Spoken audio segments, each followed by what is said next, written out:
여러분 안녕하십니까. 오늘 최상목 대통령 권한대행이 윤석열 대통령의 탄핵 관련해서 이 헌법재판관 2명을 임명했습니다. 이 2명 모두 다 계엄에 대해서 아주 부정적인 인물이기 때문에 그래서 윤석열 대통령의 계엄의 탄핵 관련해서 찬성하는 쪽 인물이다 하는 겁니다. 심지어 국민의힘에서 추천한 인물도 지난 청문회에서 보니까 완전히 계엄을 해서는 안 된다. 그리고 이 부정성은 없다. 이런 인물을 국민의힘에서 추천했기 때문에 그래서 이 두 사람 민주당 추천 하나 그리고 국민의힘 추천 하나 이 두 사람을 보내고 그 문제가 됐던 마은혁 재판관은 보류한다라고 했지만 결국은 민주당 목 두 사람을 임명한 거나 마찬가지입니다. 자, 6명에서 2명이 보강되니까 이 8명이 되는 겁니다. 지금 확실하게 윤석열 대통령이 임명한 사람은 정형식 재판관. 그리고 나머지는 주로 이 보수 중도라고 하는데 언론들이 보수 중도라고 하는데 가세히 보면 임명한 사람들이 주로 김명수 그리고 문재인입니다. 자, 이런 사람들이 지금 중도 보수라고 이렇게 색깔을 달리하고 있으니까 우리 국민들이 헷갈리게 되는 겁니다.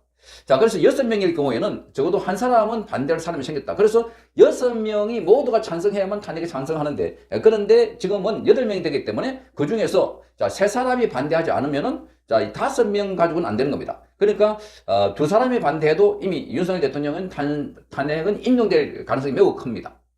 자, 그래서 그런 의미에서 보면은 그동안 자, 이게 이 최상목 대에서 그리고 그 앞에는 자, 한덕수 대행이 임명하지 말아라 했던 것이었습니다. 그거는 대통령이 할 몫이다. 대통령이 몫이다. 이렇게 했습니다. 그런데 이자가 오늘 임명을 했습니다. 2사람을. 그러니까 겉으로는 민주당하고 국민의힘 반반이라 하지만 사실상 다 민주당 목 인물로 보이는 겁니다. 그러니 이 최상목 보고 배신을 했다. 자, 이게 그냥 이 임명한 이유가 뭐냐? 뭐 외환시장이 어떻고 금융지표가 어떻고 불확실성이 어떻고 그건 전부 다 재경부 장관으로서 이 기재부 장관으로서 하는 이야기들이고 국가의 정당성을 보면 나라가 통치로 넘어가는 상황인데 환율과 금리가 나중에 그건 무슨 소용이 있냐 하는 겁니다. 그러니까 지금 그것도 엉터리 된 게 윤석열 대통령이 구속되면 환율이 안정되고 구속이 안 되면 환율이 안 되는 겁니까? 이게 말이 안 되는. 자, 그래서 이 최상무 목은 그동안 윤석열 대통령이 바로 밑에 후배이기 때문에 그래서 아꼈고 평소에는 상무가 이렇게 부른다고 합니다. 상무가. 그런데 지금 박근혜 전 대통령 탄핵 때도 이 당사자가 바로 이 비서관실에 있었고 또 지금도 윤석열 대통령실에서 경제수석을 하다가 경제수석이 뭡니까? 수석은 바로 핵심 참모입니다. 그러다가 자, 이 기재부 장관 승진을 시켜주는데 바로 뒤통수에 칼을 꼽았다. 자, 그러니까 이자가 얼마나 지금 민주당 측으로부터 겁박을 받는지 모르지만 이 정도 자리 되면 겁박을 무서워하는 게 아니라 나라를 지키는데 자기 목숨을 바치는 이 정도 돼야 되는데 너무나 쉽게 배신했다. 그래서 대통령실에서도 오늘 제가 취재를 해보니까 경악이다. 놀랍다. 깜짝 놀랐다. 그러니까 또 다른 재판을 하고 있는 지금 내란 등등 혐의로 재판받고 있는 변호인들도 완전히 이 최상목이 뒤에서 비수를 꽂았다. 이렇게 말하고 있습니다. 그러니까 지금 내란 혐의로 군인들도 재판받고 있는데 그 변호인들도 지금 찬물을 끼얹었다. 최상목이. 그만큼 중요하다는 겁니다. 대통령이 살아서 돌아오면 그러면 나머지도 자연스럽게 해결되는데 이거 윤석열 대통령을 지금 이재명에게 갖다 바치는 꼴입니다. 그러니까 대통령이 탄핵되고 그렇게 되면 이 2달 이내에 대선이 치러지게 되는데 자, 그러니까 지금 이재명은 압도적인 1위입니다. 그러니까 대통령이 탄핵되고 나면 거기 새로운 동력이 붙습니다. 좌파들의 동력, 촛불 동력. 그러니까 그게 다시 적폐머리 같은, 자, 이건 더 강력한 적폐머리 촛불이 붙을 것이다. 그러면 지금 국민힘도 팔짱 끼고 쳐다보고 있지만 전부 다 이들도 당하게 될 것이다. 그래서 이거 보면 참 어리석은 사람들이다. 지금 무슨 바람이 불어오는지, 지금 추위가 얼마나 맹추위가 다가오는지 전혀 모르고 있고, 그래서 지금 이런 걸 보면 배신자들이 쫙 깔려있다는 겁니다. 이 최상목이가 그 당시에 윤석열 대통령으로부터 받았던 쪽지를 공개했습니다. 근데 이 쪽지가 사실은 보니까 윤석열 대통령이 자, 비상계엄을 하게 되면은 돈이 필요하다. 재정. 자, 그러니까 그걸 재정을 확보하라. 이런 쪽지를 받았다고 본인이 국회에 가서 폭로를 합니다. 그리고 다시 검찰에 가서는 그 쪽지를 또 준 걸로 보입니다. 그래서 이걸 보고 윤석열 대통령이 비상계엄을 오래 할. 그러니까 이자가 비상계엄 관련해서 윤석열 대통령에게 결정적으로 불리한 진술을 했다는 겁니다. 그리고 나중에 한 모임에서는 자, 윤석열 대통령의 탄핵을 기정사실화했다는 겁니다. 그러니 이자는 처음부터 배신을 했다. 과거에 박근혜 전 대통령 탄핵을 당할 때도 이자는 조사를 받았지만 처벌받지 않았습니다. 그러니까 요래조래 피해가가지고 그래서 살아남는 자들. 자, 머리는 좋다고 해서 서울대 법대 수석 졸업했다고 하는데 그 대한민국은 이 머리 좋은 자들이 나라를 망칩니다. 이재명도 머리 좋아가지고 공부는 제대로 안 했지만 사실을 했다. 그러니까 와, 이재명이 최고다. 그랬는데 머리는 좋은데 엉뚱한 방향에 써가지고 나라를 파괴시키거나 또는 지방재정을 엉터리로 써가지고 법카 쓰고 막 대장동, 백현동 이렇게 해가지고 토호 세력과 결탁돼가지고 범죄를 저지른 데 썼고, 지금 이 머리 좋다는 자들이 대부분 비겁하거나 정말 저만 살자고 혼자만 살자고 이렇게 해서, 자, 이걸 보면은 최상목이 즉 국회에서 하는 얘기를 한번 들어보십시오. 기가 막히는 겁니다. 최상목 경제부총리는 12.3 계엄이 발표되기 직전인 밤 9시 55분쯤 이유도 모른 채 사복 차림으로 대통령실에 도착했다고 말했습니다. 계엄 선포 얘기를 듣고 대통령 집무실에 들어가서 직접 만류했다고 했습니다. 경제에 미친 영향이 너무 심대하고 그래서 이거는 안 됩니다라고 여러 번 말씀을 드렸습니다. 윤석열 대통령이 비상계엄을 발표한 직후 최 부총리에게 참고하라며 문서를 건넨 사실도 밝혔습니다. 정확히 말씀드리면 저분종을 주셨는데 당시에 저는 그게 무슨 내용인지 모르고 경황이 없어서 주머니에 넣었었습니다. 당시 외환시장이 열려있는 상황이라 긴급히 한국은행 총재 등과 거시경제 금융현안 간담회와 기재부 간부회의를 잇따라 주재한 뒤 문건을 받았다는 걸 새삼 인식했다고 했습니다. 어떤 내용인가요? 기억하기로는 이 비상계엄 상황에서 뭐 재정자금을 이렇게 유동성 같은 확보를 잘해라, 이거 고문점만 기억이 납니다. 그런 한두 개 정도 글씨가 써 있었습니다. 조태열 장관과 최상목 부총리, 그러니까 이 조태열도 지금 본인은 계엄을 엄청 반대했다, 뭐 안 된다 이렇게, 지금 이 장관이라는 자들이 조태열과 최상목이가 그 당시에 계엄 끝나고 난 뒤에도 이제 윤석열 대통령 탄핵이 막 이어지니까 그때 국회에 나와서 서로 앞다투어 가지고 그건 잘못됐다, 국제 신인도를 끌어들인다, 또는 여기는 경제 위기가 온다. 그러니까 계엄이라고 하는 것은 경제만 보는 게 아닙니다. 국제 신인도만 보는 게 아닙니다. 나라 전체가 자, 우리 공동체가 파괴되느냐. 그러니까 이 좌파들이 또 한 번 더 나가서 친북 세력들이 국가를 흔들고, 그렇게 해서 부정선거를 통해서 만약에 계속해서 투표를 하는 거하고 개표는 별개로, 자, 이렇게 계속해서 민주당이 압승을 한다면 이건 하나마나 아닙니까?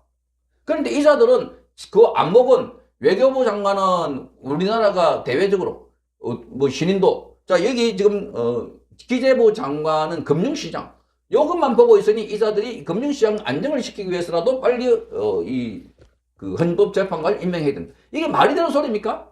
이 자는 지금 대통령 권한대행을 하고 있지, 지금 기재부 장관 하고 있는 건 아니지 않습니까? 그러니까 대통령은 전체로 봐야지. 외교, 안보, 국방, 거기다 정체성, 나라의 미래, 우리 후손들에게 물려줄 나라. 그러니까 이런 안목이 없다, 그릇이 안 된다는 자들을 여실히 드러내고 있는 장면입니다. 그러니까 거기 아까 쪽지에 있다는 거, 그 쪽지 내용이 본인도 막 버벅버벅합니다. 이게 뭐 불안하기도 하니까. 거기가 윤석열 대통령이 앞으로 계엄 상황이 오래될 경우는, 자, 이게 비상자금을 마련해가지고 그거 가지고 지출을 할 수 있도록, 자, 요걸 가지고 이제 검찰에 가서 수사를 받고 종이를 다 주는 겁니다. 그러니까 검찰이 결정적인 단서를 확보했다.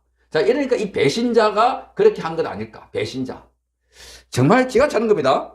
자, 거기뿐만 아닙니다. 자, 이게 탄핵도 기정사실화했다고 합니다. 한번 들어보십시오. 권한대행 부총리 겸 최상목 대통령 권한대행 부총리 겸 기획재정부 장관이 윤석열 대통령 탄핵을 기정사실로 언급했다는 주장이 제기됐습니다. 김현희 대구대 경제금융학부 교수는 자신의 페이스북을 통해 최 권한대행이 대외경제자문회의에서 해당 발언을 했다고 밝혔습니다. 김 교수는 최 권한대행이 탄핵 장기화 가능성을 언급하며 대외부문 대응 방안을 논의했다고 전했습니다. 이에 대해 기획재정부는 해당 발언은 사실이 아니라고 반박하며 보도 설명 자료를 통해 해명했습니다. 논란이 그러니까 그 교수는 나중에 맞다 확인했습니다. 맞다, 들었다. 그러니까 이거를 보니까 뭐라 그럴까요? 자, 이 자리가, 자기가 앉아있는 자리가 어떤 자리, 지금 대통령 권한대행, 그 다음에 총리 권한대행, 그 자리가 어떤 자리인지를 모르고 그렇게 지금 정책을 결정하고, 저렇게 이 한덕수 대행도 최소한의 역할을 해야 된다, 그렇게 신신당부하고 독대까지 했는데, 그런데 자, 여기가 자, 민주당 쪽 인사들을 만나고, 그리고 의원식을 만나고, 그동안에 민주당 쪽의 사람들을 많이 만난 걸로 보입니다. 그래가지고 온갖 회유 내지는 급박, 여기에 그냥 손을 딱 들어버린 것 같다. 그러니까 이런 자들에게는 어디도 뭐 이 배짱도, 나라도, 미래도, 소명도 이것도 없는 자들이다. 그러니 이런 이 자들이 버글버글 하고 있는 내각, 그러니까 이런 사태가 오늘 윤석열 대통령이 체포영장이 발부됐는데 여기에 대해서 자, 그렇게 하면 안 됩니다 하는 국회의원들이 안 보입니다. 자, 이게 지금 또 충격적인 것은 여기 딱 보니까, 지금 그 권영세의 이 신년 인사를 했는데, 거기 보니까, 자, 윤석열 대통령 윤자도 안 나옵니다. 오로지 지금 무한의 사고를 당한 분들, 새해는 희망을 갖고 슬픔을 이기고, 여러 가지 고난을 극복하고, 여기지, 지금 윤석열 대통령이 어려운 처해 있으니까 꾹꾹 뭉쳐가지고 우리가 지켜내고, 그래서 어떻게 하자. 이런 이야기가 없는 겁니다. 이런 배신자들이 앉아있는 정당이니까. 거기다가 지금 국민의힘 안에서는 지금 친한계하고, 그리고 이 친윤계하고 잘 지내보자. 이렇게 하면서 권성동 원내대표가 친한계들하고 계속 오찬 약속을 이어가고 있다. 오찬을. 자, 그러니 자기들끼리 잘 지내면 그게 잘 되는 겁니까? 그게 사교 클럽이다.